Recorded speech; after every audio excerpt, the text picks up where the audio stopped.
بھائی توجہات تو مقبول ہے نا؟ تو آپ فیصلہ کن آیا سنتے جاؤ اور قیامت تک کے لیے یاد رکھنا.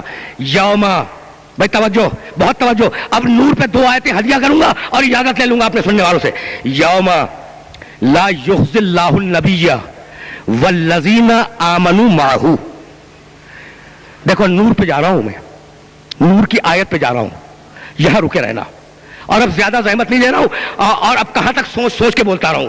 تو بھائی یہ 2 آیتیں سنو اور مجھے اجازت دے دو. یوما لا یخزی اللہ النبی، اللہ قیامت کے دن اپنے نبی کو رسوا نہیں ہونے دے گا. جناب یہ جملہ مذاق نہیں ہے. جہاں میرے محترم سننے والے سن رہے ہیں نا، سنیں، یہ جملہ مذاق نہیں ہے، خدا کی قسم. بھائی قرآن کا کوئی جملہ مذاق نہیں ہے، اور یہ جملہ تو عجیب و غریب جملہ ہے. ابراہیم علیہ السلام کا جملہ ہے قرآن میں، ربنا لا تخزنا یوم المیعاد، پروردگار مجھے قیامت کے دن رسوائی سے بچا لینا. تو ابراہیم دعا مانگے کہ مجھے رسوائی سے بچا لینا، اور اللہ اپنے محمد کے لیے پہلے سے کہہ دے کہ ہم محمد کو قیامت میں رسوا نہیں ہونے دیں گے، ہے نا؟ ہم محمد کو قیامت میں رسوا نہیں ہونے دیں گے. اچھا بھائی سننا، آیت کا ترجمہ کر رہا ہوں. یوم لا یخزی اللہ النبی، قیامت کے دن اللہ اپنے نبی کو رسوا نہیں ہونے دے گا. والذین آمنوا معہ، اور وہ لوگ جو میرے نبی کے ساتھ ایمان لائے ہیں انہیں بھی اللہ رسوا نہیں ہونے دے گا. کن کو؟ جو نبی کے ساتھ ایمان لائے ہیں. بس قبلہ ترجمہ تو یہی ہے. اب یہ میری مجبوری ہے. معہ، معہ نبی کے ساتھ، نبی پر نہیں.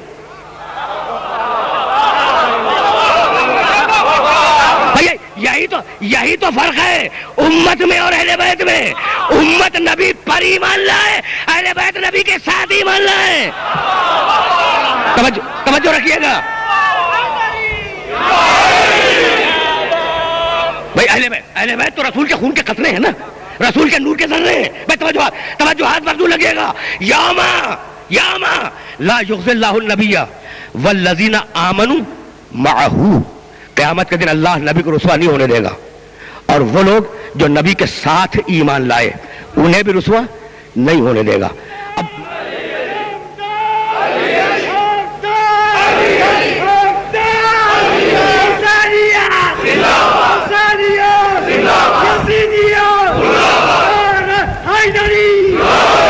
بس تقریر آخری مرحلوں سے قریب ہو رہی ہے، لیکن میں چاہ رہا ہوں کہ یہ آخری جملے میرے محترم سننے والوں تک اطمینان سے پہنچ جائے. اچھا تو اب سمجھ میں آ گئے نا؟ محمد رسول اللہ کے ساتھ ایمان لانے والے، ان کے نور کے ذرات، ان کے خون کے قطرے. یوم لا یخزی اللہ النبی والذین آمنوا معہ، اللہ قیامت میں اپنے نبی کو رسوا نہیں ہونے دے گا، اور جو لوگ نبی کے ساتھ ایمان لائے ہیں انہیں بھی رسوا نہیں ہونے دے گا. یہ ساتھ ایمان لانے والے جب میدان حشر میں آئیں گے تو کس شان سے آئیں گے؟ نورہم، لفظ نور، نورہم یسعی بین ایدیہم و بایمانہم. یہ محمد رسول اللہ کے ساتھ ایمان لانے والے. دیکھو میرے نبی کی بات نہیں ہو رہی ہے، میرا نبی تو بہت اوپر ہے، میرا نبی تو بہت بلند ہے. یہ جو نبی کے ساتھ ایمان لائے ہیں ان کی شان قرآن نے بیان کی. نورہم یسعی بین ایدیہم و بایمانہم. یہ جب میدان حشر میں آئیں گے، یہ لوگ جب میدان حشر میں آئیں گے تو ان کا نور انہیں گھیرے ہوئے لے کے آ رہا ہوگا. بھائی اب ذہن میں رکھنا، بہت توجہ رکھنا، ان کا نور انہیں گھیرے ہوئے اپنے گھیرے میں لے کر آ رہا ہوگا. تو ہے نا محمد رسول اللہ کے علاوہ کچھ مومنین جو صاحبان نور ہیں؟ توجہ ہے نا. اب سننا جو آیت پڑھنے جا رہا ہوں.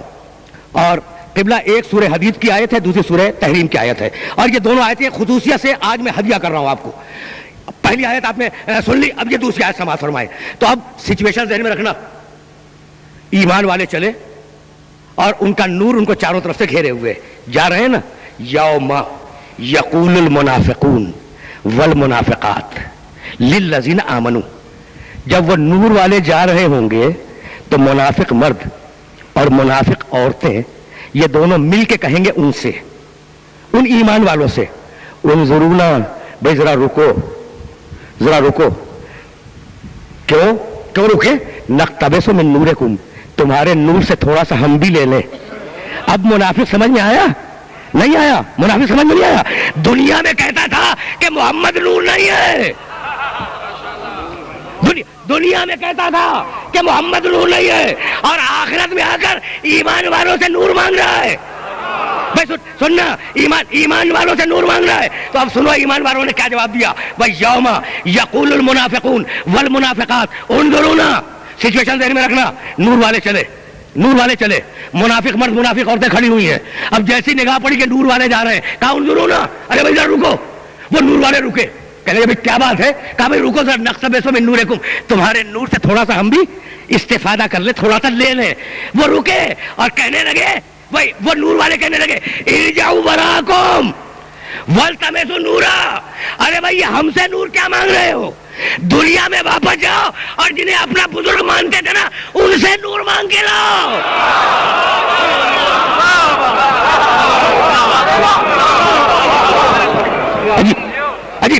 عجیب مراحل ہیں اور عجیب مسائل فکر ہیں۔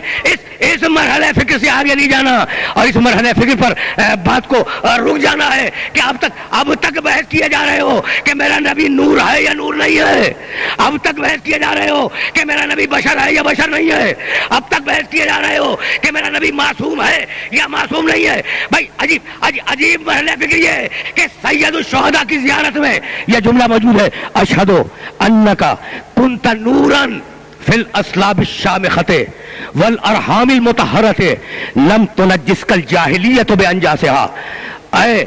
اے رسول کے نواسے حسین، بھئی عجیب جملہ ہے، اے رسول کے نواسے حسین، میں گواہی دیتا ہوں کہ تم نور تھے، نور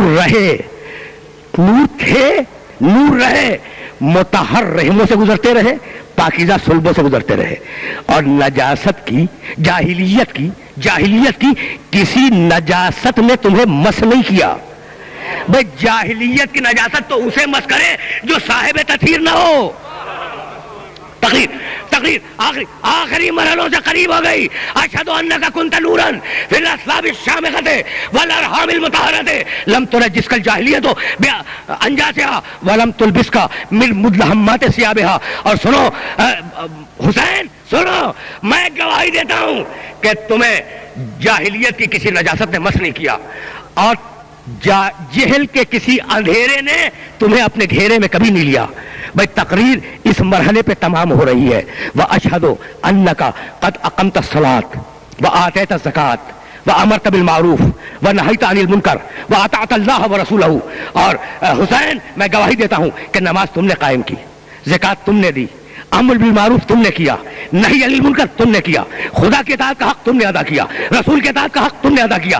یہ کربلا اطاعت خدا و رسول ہے۔ گلے کٹ جائیں اطاعت ہوگی، بچی تماچے کھائے اطاعت ہوگی، سروں سے چادریں چھین لی جائیں اطاعت ہوگی۔ بھائی میں کیسے اپنے سننے والوں کی خدمت میں عرض کروں کہ عاشور کے دن میں سننا جانا ہے، بعد عاشور جانا ہے، لیکن ایک جملہ سنتے جاؤ۔ دیکھو یہ جملہ مذاق نہیں ہے کہ بچی تماچے کھائے مگر اطاعت ہوگی، بہنوں کے سروں سے چادریں چھن جائیں مگر اطاعت ہوگی، ہے نا؟ حسین نے طے کیا۔ میں کیسے عرض کروں کہ حسین نے سجدہ آخر میں سر رکھ کر جو جملہ کہا ہے اپنے پروردگار سے، وہ جملہ یہی تھا۔ بھئی عجیب و غریب جملہ ہے، ترکت الخلق ترن فی ہواکا وایتمت العیانا لکی اراکا۔ پروردگار تیری محبت میں پوری دنیا کو ٹھکرا کر آ رہا ہوں، اور مالک اب سکینہ تماچے کھائے مجھے پرواہ نہیں ہے، سکینہ کا گلا باندھا جائے اب مجھے پرواہ نہیں ہے، میں تیری محبت میں پوری اولاد اور پورے اہل و عیال کو ٹھکرا کے آ رہا ہوں۔ یہ جملہ اپنے مالک سے کہا، اور جو جملہ سکینہ سے کہا تھا وہ عرض کروں۔ حسین آخری مرتبہ جنگ لڑنے کے لیے چلے، اپنے گھوڑے پہ سوار ہوئے، گھوڑے کو ایڑ لگائی، گھوڑا نہ چلا۔ حسین خاموش ہے، گھوڑے سے باتیں کر رہے ہیں، اتنے میں سکینہ کے رونے کی آواز آئی حسین کے کان میں، اتر کے بچی کو گود میں لیا، اور گود میں لینے کے بعد بڑی دیر تک باتیں کرتے رہے۔ بھئی اگر سکینہ سمجھ میں آ گئی تو سکینہ کے مسائل تک پہنچوں گا، دیر تک باتیں کرتے رہے۔ اور اس کے بعد ایک مرتبہ آواز دی، دائنی سکینہ لعلی آتی کا بالماء، سکینہ مجھے اب اجازت دو، شاید میں تمہارے لیے پانی لے کے آؤں۔ بھائی سکینہ کو سمجھ لو، شاید میں تمہارے لیے پانی لے کے آؤں۔ بچے نے شانے تھام لیے، کہا بابا چچا عباس بھی یہی کہہ کے گئے تھے، میں تمہیں اجازت نہیں دوں گی، بس یہ سننا تھا کہ حسین نے کہا بیٹی تجھے معلوم ہے کہ تیری پیدائش کا سبب کیا ہے؟ کہا بابا مجھے نہیں معلوم۔ حسین کہنے لگے کہ بیٹی میں نے اپنی نماز شب کی دعاؤں میں اپنے اللہ سے ایک دعا مانگی تھی، اور وہ دعا یہ تھی کہ پروردگار مجھے ایک پیاری سی بیٹی دے دے جسے میں بہت چاہوں، جسے میں بہت پیار کروں، اور میری شہادت کے بعد وہ تماچے کھائے میں صبر کروں۔ تو سکینہ اس دعا کے بعد تم پیدا ہوئی ہو، تمہارے مقدر میں یتیمی ہے، میرے مقدر میں شہادت ہے۔ اب ایک مرتبہ جیسے ہی بچی نے سنا اپنے ہاتھوں کو کندھے سے ہٹا لیا اور کہا جاؤ بابا خدا حافظ۔ حسین گئے، حسین شہید ہوئے، سکینہ کے کرتے میں آگ لگی، سکینہ نے تماچے کھائے، سکینہ کے گوشوارے نوچے گئے، سکینہ صبر کرتی چلی۔ اجرکم اللہ۔ 11 محرم کا دن آیا، 11 محرم کا دن آیا، اور اب یہ طے ہوا کہ قافلے کو کوفے لے جایا جائے۔ بس یہ آخری جملے ہیں اور تقریر کو اس مرحلے پر ختم کر رہا ہوں۔ ایک مرتبہ شمر یہ پوچھتا ہوا آیا کہ حسین کی وہ بیٹی کہاں ہے جسے حسین بہت چاہتے تھے؟ حسین کی وہ بیٹی کہاں ہے جو حسین کی بہت چہیتی بیٹی تھی؟ لوگوں نے یہ سمجھا کہ چونکہ بچی نے تماچے کھائے ہیں، بچی کا کرتا جل گیا ہے، بچی کے گوشوارے نوچے گئے ہیں، اس لیے شاید شمر بڑے احترام سے لے جانا چاہتا ہو۔ کسی نے اشارہ کر کے کہا کہ وہ بچی فضہ نامی کنیز کی گود میں بیٹھی ہے۔ شمر دوڑتا ہوا گیا، سکینہ کو فضہ سے کھینچا، اور کھینچنے کے بعد راوی کہتا ہے کہ ایک اکیلے ناقے پر جکڑ کے باندھا گیا۔ بچی اکیلے ناقے پر جکڑ کے باندھی گئی۔ کچھ دور ناقہ چلا تھا کہ ناقے کی پیٹھ سے خون کے قطرے ٹپکے۔ شہزادی زینب نے اپنے آپ کو ناقے سے زمین پہ گرا دیا اور رو کے کہا جب تک سکینہ کھولی نہیں جائے گی قافلہ اس مقام سے آگے نہیں جائے گا۔ ایک مرتبہ سکینہ کو کھولا گیا تو دیکھنے والوں نے دیکھا کہ ناقے کی پیٹھ پہ بھی لہو ہے، سکینہ کے سینے پہ بھی لہو۔ وَسَيَعْلَمُ الَّذِينَ ظَلَمُوا أَيَّ مُنقَلَبٍ يَنقَلِبُونَ رَبَّنَا تَقَبَّلْ مِنَّا إِنَّكَ أَنْتَ السَّمِيعُ الْعَلِيمُ۔